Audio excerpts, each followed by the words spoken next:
हरिभक्तपरायण आदरणीय बाबा महाराज सातारकर यांचं स्वागत श्रीमंत दगडूशेठ हलवाई गणपती ट्रस्टचे विश्वस्त माननीय मुरलीधरराव लोंढे करतील.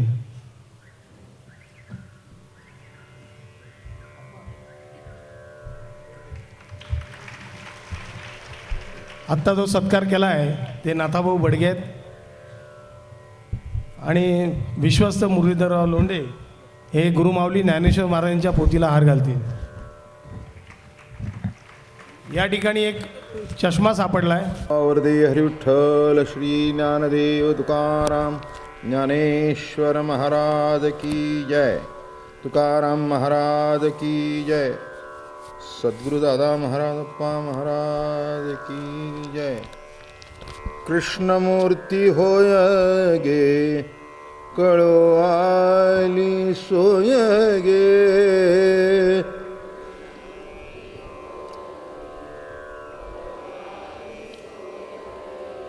कृष्णमूर्ती होय गे कळो आली सोय गे. तुळशी माळ गळा गे कस्तुरीचा टिळा गे.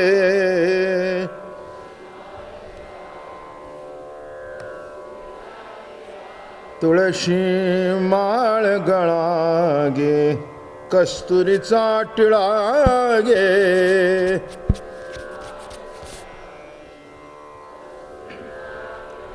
अर्धांगी रुक्मिणी विंजणे वारिती गोपी बाळा.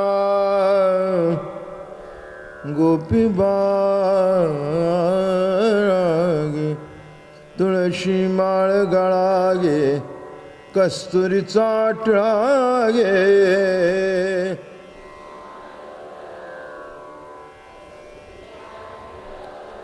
पितांबराची कास गे कैसिली सावकाश गे.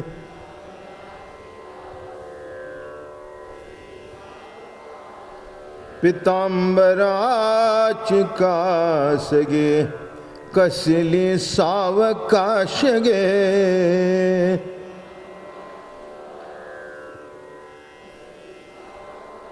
नारद तुंबर गायन करती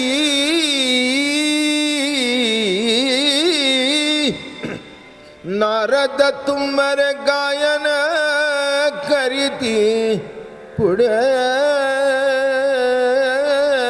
निजदास गे तुळशी माळ गळा गे कस्तुरीचा टिळा गे.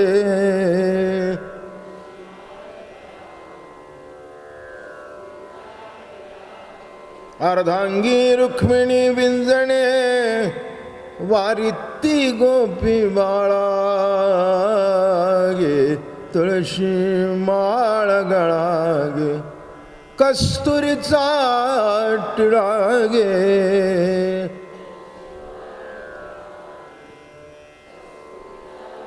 भक्त कृपेची माय गे ओळखो आली विठाई गे.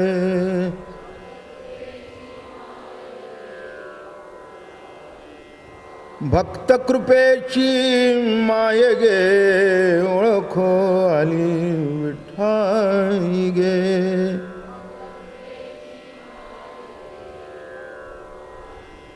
एका जनार्दनी विठे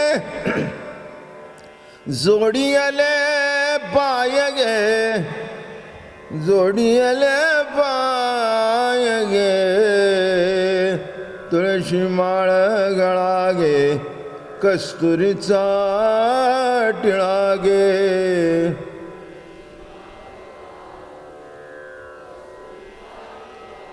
अर्धांगी रुक्मिणी विंजणे वारिती गोपी बाळा.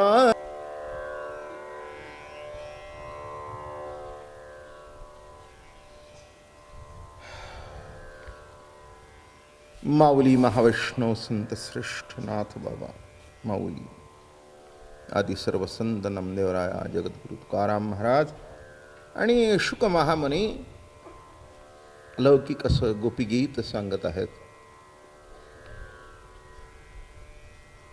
जिथे प्रेम आहे तिथे व्यथा आहे, किंबहुना व्यथा म्हणजेच प्रेम.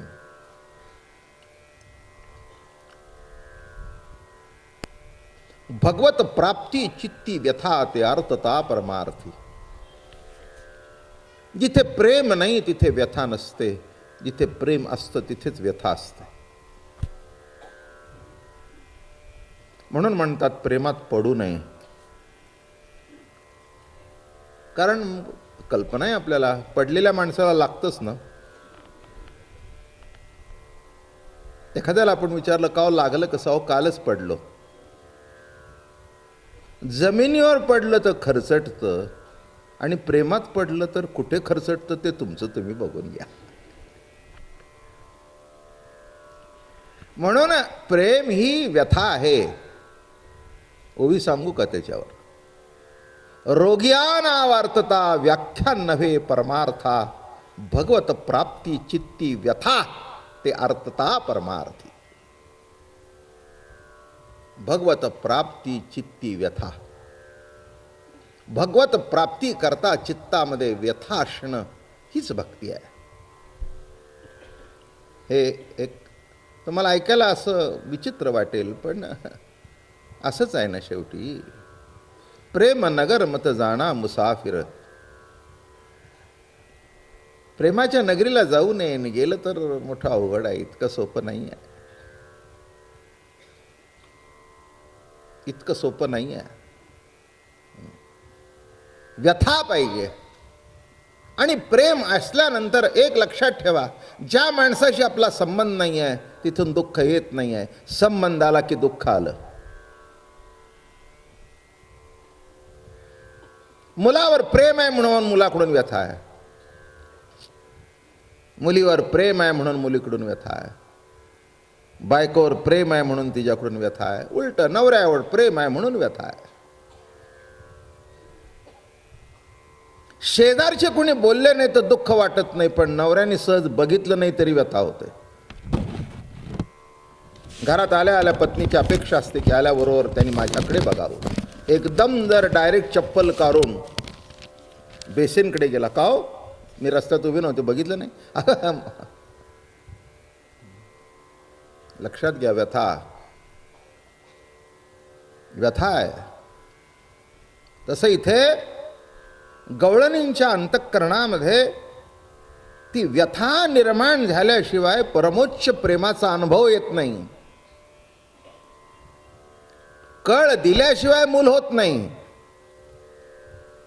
पहिल्यांदा व्यथा आणि नंतर आनंद आहे का नाही? पहिल्यांदा ती व्यथाच आहे. कळ देते, ओरडते, आरडते, शेवटी सिझरिंगला तयार होते. काय व्यथा होते आणि त्या बाळाचं मुख बघितल्यानंतर आनंद सुरू होतो. म्हणून लक्षात ठेवा, जिथे प्रेम आहे तिथे व्यथा आहे. आणि म्हणून या नंदनंदनाने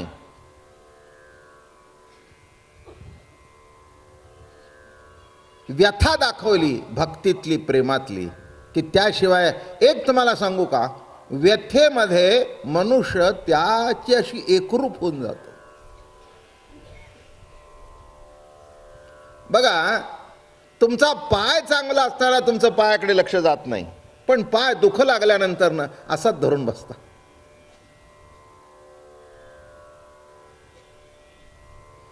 म्हटलं का अगदी गुडघा धरून बसलाय? म्हणला धरून होतो का काय करू, दुखतोय ना. म्हणजे कळलं का, जेव्हा दुखत नव्हता तेव्हा त्याच्यावर हात सुद्धा फिरवला नाही आणि दुखू लागल्यानंतर धरून ठेवला. तसं प्रेमामध्ये जेव्हा व्यथा निर्माण होते तेव्हाच त्या प्रेमाला आपण धरून ठेवायच्या मागे लागतो. निरनिराळ्या तऱ्हेने तुम्हाला जेवढं मला काय देव सुचवेल तेवढं सांगतो. असं काही जास्ती काही तुम्ही म्हणाल महाराज महाराज फार तुमचा अभ्यास, कशाचा अभ्यास आलाय, ध्यास आहे. अभ्यास वगैरे नाही पण ध्यास आहे. की रोज तुम्हाला काहीतरी नवीन सांगावं, रोज तुम्हाला काहीतरी विशेष सांगावं. आणि इथे येताना इथे बसलं की काहीतरी असं बाहेर पडतं की पुढचं प्रवचन 1 तासाचं होऊन जातं. देवाची मोठी कृपा आहे. आणि एक सांगू का, आत्ताच मी कोणाला तरी म्हटलं, तुमची श्रद्धा असली की नाही घडतं. तुमची श्रद्धा आहे की बाबा महाराजांचं ऐकावं, त्या श्रद्धेमुळे ती श्रद्धा माझ्या मुखातून बाहेर पडते, दुसरं काही नाही. तुम्हाला वाटतं ना चांगलं ऐकावं, तुम्हाला वाटतं ना 1 तास जाऊन समाधान भेटावं, त्यामुळे ते प्रकट होतं. तसं बाबा महाराजाचं काही नाही आहे बरं का. इथे बसल्यानंतर फार मोठा आनंद मिळतो. तुम्हाला तर मिळतोच, पण मलाही मिळतो, मलाही मिळतो, जरूर मिळतो. आणि मिळतो म्हणून कार्यक्रम करतो आहे, नाही तर तसं काही आवश्यकता नाही. देवाच्या कृपेने अपने मंदिर में बैठ बैठ कर तेही करू शकेन. पण 2 गोष्टी आहेत. माणसं जोडली जातात, माणसांचे संसार सुखाचे होतात. एखाद्याच्या जीवनामध्ये परमोच्च दुःख आलं असेल तर श्रद्धेच्या माध्यमातून ते निवारण होतं, त्याला कुठेतरी वाटचाल सापडते. माणसं माळा घालतात, माणसं वारकरी होतात, बुडलेले संसार असे वर तरुण निघतात. पुष्कळ झालं. तेवढी योग्यता आहे का नाही, तेवढी लायकी आहे का नाही, तेवढी माझी ताकद आहे का नाही. माझी ताकद बिलकुल नाही आहे, पण ताकद हरिकथेची आहे. जी ताकद आहे ती हरिकथेची आहे. एक लक्षात ठेवा, ज्ञान साधन आहे, परमात्मा साध्य आहे. कर्म साधन आहे, परमात्मा साध्य आहे. योग साधन आहे, परमात्मा साध्य आहे. आणि श्रवण हे साधन नाही, श्रवण ही भक्ती आहे. बोलणं नीट कळतंय का तुम्हाला? काय म्हटलं मी? नवविध भक्तीमधले पहिली भक्ती कोणची आहे? म्हणून तुम्ही हे साधन करताय का? नाही, ही भक्तीच आहे. हे मूळ मुद्दा लक्षात घ्या. काही ना काय वाटतं की आम्ही ऐकायला, नाही नाही, ही हरिकथा, ही श्रवण भक्ती घडते तुमच्या हातून. ज्ञानाला साधन म्हटलंय, परमात्मा साध्य आहे. जप तप करणं हे साधन आहे, परमात्मा साध्य आहे. इथे नाही, श्रवण ही भक्ती आहे. आणि म्हणून इथे परमात्मा, जिथे हरिकथा चालू आहे तिथे परमात्मा प्रत्यक्ष आशीर्वाद देण्याकरता उपस्थित असतो. फक्त तुमची श्रद्धा पाहिजे, नसेल तर दिसायची नाही. म्हणून लक्षात ठेवा, श्रवणाला कधीही साधन म्हणू नका. ही भक्ती आहे, आलं का लक्षात? आणि जसं जसं आपली श्रवण वाढतं म्हणजे भक्ती वाढते, तसा एक एक विषयाचा उखाल होतो, एक एक पाकळी खुलत जाते. पहिल्यांदा श्रवणाच्या मिसे बैसावे, येऊन बसा. मग एक रोप लावलं, मग त्याला रोजच्या श्रवणाने पाणी घातलं, मग 1-2 पानं आली, जरा झाड वाढलं. कालांतराने एक कुठेतरी कळी आली. मग त्या कळीवर लक्ष ठेवून, म्हणजे आपण आपलं समजावं, आपल्या अंतःकरणामध्ये कुठेतरी एक कली उमळते भक्तिप्रेमाची. आपणच म्हणतो ना, अहो मला काही कळतच नव्हतं, मला इतकं आवडत पण नव्हतं, पण आमची बायको म्हणाली. असं सगळ्याच्या बाबतीत नाही. काही पुरुषांच्यामुळे बायका आल्या, काय बायकांच्यामुळे पुरुष आले, असे दोघं मिळून आले आणि आमचे हॉल भरला. काय घडलं? हो, काही पुरुष काही इतके काही आपलं, चल जा तू आपले कथा ऐकायला जा, काहीतरी कर. मग ती म्हणली, अहो तुम्ही असं कसं नव्हतं, तुम्ही समजू नका उगीच काहीतरी, येऊन तर बसा तरी. बसा लागल्यावर म्हणला, बरं वाटलं बरं का. मग बरं वाटून इथे घरात काहीतरी बघण्यापेक्षा चला की माझ्याबरोबर. झालं, सुरू झाली वारी, सुरू झाली 1 महिन्याची. 1 महिन्याची वारी सुरू झाली. लक्षात ठेवा की मुद्दा लक्षात घ्या की इथे आपल्याला आपण हे साधन नाही आहे, आपण ही करतो ही भक्ती आहे, ही श्रवण भक्ती आहे. आणि म्हणून त्या श्रवण भक्तीच्या माध्यमातून एक एक भगवंताच्या स्वरूपाचं दर्शन, रूपाचं दर्शन करत करत करत करत त्याच्याशी एकरूप होणं. शेवटी एक दिवस आयुष्या शेवटी पायासवे भेटी. एक दिवस असं होऊन जावं की हे जे श्रवण केलेलं आहे ते श्रवण इतकं रोमरोमामध्ये मुलावं की कालांतराने मुलं बाळं जवळ असतील, घरदार जवळ असेल, पण असूनसुद्धा त्याच्यामध्ये जैसे जळात पद्मपत्र असा तो राहील आणि उत्तर आयुष्यामध्ये शेवटच्या काळामध्ये त्या प्रभूशी श्रवण भक्तीने एकरूप होईल. हेच भागवताचं सार आहे. परीक्षितीचा शेवटचा काळ आहे. मी काय बोलतो लक्षात आला का मुद्दा? परीक्षितीचं आयुष्य संपलेलं आहे. 7 दिवसाचं आयुष्य बाकी आहे. पण 7 दिवस श्रवण केलेलं, भक्ती घडली त्याच्या हातून. आणि भक्ती नुसती घडली नाही, संताचे संगती मनोमार्ग गती. शुक महामुनीच्या संगतीमध्ये ती भक्ती घडल्या कारणाने अंतकाळाच्या वेळेला देवाचं स्मरण करण्याची गरज नाही आहे. तुम्ही म्हणाल बाबा महाराज शुद्धीवर आहात का? पूर्ण. हे जे सगळे सांगतात ना अंतकाळी स्मरण कर, बिलकुल तुम्ही करू नका. इथल्या कोणीही देवाचं स्मरण करू नका. लिहून ठेवा माझं. आज बाबा महाराजांनी असं सांगितलं 21 तारखेला की देवाचं स्मरण करू नका. आणि खाली लिहा, त्यांनी पुढे असं सांगितलं, रोज जर तुम्ही माझं स्मरण कराल तर अंतकाळाच्या वेळेला मी तुमचं स्मरण करीन. हे लिहून ठेवा. आयुष्यभर जर तुम्ही माझं स्मरण कराल तर शेवटी मी तुम्हाला कसं विसरीन? अरे मला कळत नाही का? अंतकाळाच्या वेळेला वात पित्त कफ याचा असर असतो. वात आहे, पित्त आहे, कफ आहे, असर असतो. बुद्धी चालत नाही. अशा वेळेला तू माझं स्मरण कसं करशील? पण नित्य नेमाने तू श्रवण केलंस, माझं चिंतन केलंस, काळजी करू नकोस. शेवटी मी तुझ्या समोर येऊन उभा राहील. हेच श्रवण भक्तीचं श्रेष्ठत्व आहे. याच्याकरता परीक्षिती राजाला सांगितलं, ऐक राजा, तू नुसतं ऐकत राहा, तू श्रवण करत राहा, पुढची चिंता तू करू नकोस. पण नुसतं चिकित्सक म्हणून येऊ नकोस. मनोभावे ऐक. तनु मनु शरण विन टलो तुझे पायी, बाप रखुमा देवी वरा विठ्ठला वाचोनी आणुने काही. तनु मनु शरण विनटलो तुझे पायी. तनु मनु शरण ये. बस लक्षात ठेवा, नुसती साधना म्हणून करू नका. ही माझी भक्तीचा भाग आहे. या दृष्टिकोनातून घ्या. इथे देव भेटायचा नाही. देवाच्या प्रतितीची जी कळी माझ्या झाडाला लागलेली आहे ती रोजच्या श्रवणातून उमलावी आणि एक दिवस असा फुललेला गुलाब व्हावा त्याचा. एवढंच हेतू आहे बरं का. इथे देव बिव भेटायचा काही नाही आहे. देव भेटायचा कोणी जर इथे म्हणला, रागवीन मी तुम्हाला. कसा देव भेटायचा म्हणता? जो कधी तुम्हाला सोडूनच गेला नाही तो कसा भेटणार बाबांनो? तुम्ही सोडलं तरी त्यांनी सोडलं नाही म्हणून जिवंतपणा आहे. तुम्ही त्याला किती धरलं मला माहिती नाही, पण तो तुम्हाला सोडून कधीच राहिला नाही. एवढं तरी कळू द्या. एवढं तरी कळू द्या. तुम्ही किती धरलं मला माहिती नाही. कुणी बायको करता धरला असेल, कुणी मुला करता धरला असेल, कुणी सत्ते करता धरला असेल, कुणी पैसा करता धरला असेल, पण त्यांनी तुम्हाला या कशा करताच धरलं नाही, फक्त तुमच्या अस्तित्वाकरता तुम्हाला धरलं.